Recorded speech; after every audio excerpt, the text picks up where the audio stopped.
Good afternoon, Marines. My name is Sergeant Mason. I am your 2nd Tank Battalion Career Planner.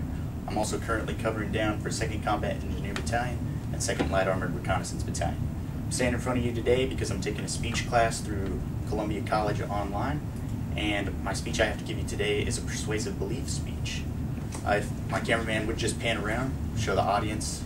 I have to show that there is an audience of 5 members, so there are 4 sitting here, plus my cameraman to make it fit.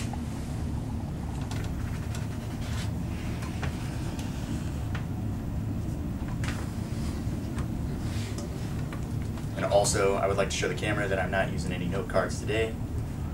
My speech today, I'm going to try and make you believe that Metallica is the most interesting band of all time.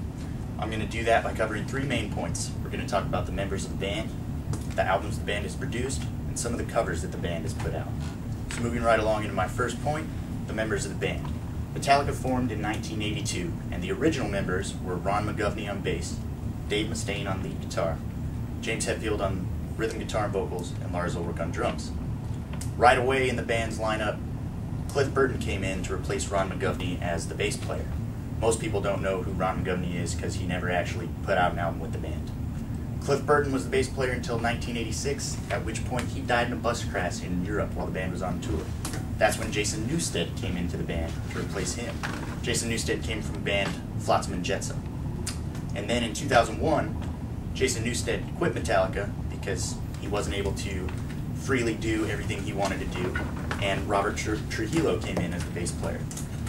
Little fact about that, Jason Newsted left Metallica to go play for Ozzy Osbourne.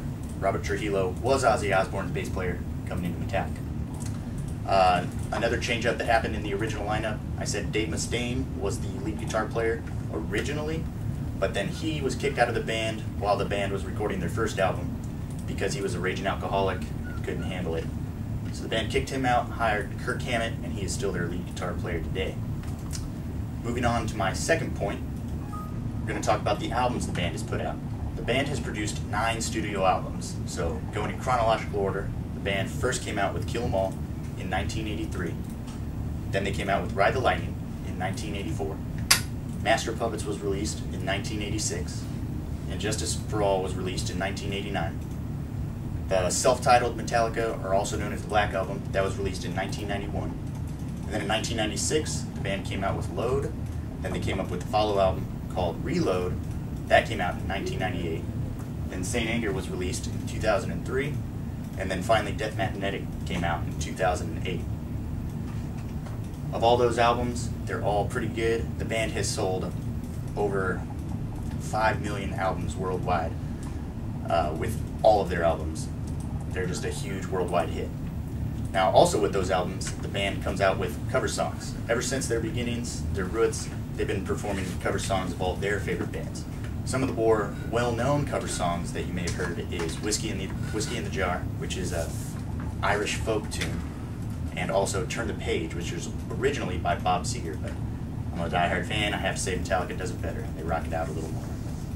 But now, since I've told you all about the band Metallica, where they started, who the members are, the albums they released, and some of the covers that they've done, I hope you might find that they are pretty interesting. And the next time they come around, maybe go check out their concert. I've seen them twice. They always put on a great show. Definitely get that front row center. It's to die for. But again, I am your 2nd Tank Battalion Career Planner, Sergeant Mason. Thank you for listening to my speech. Have a great day.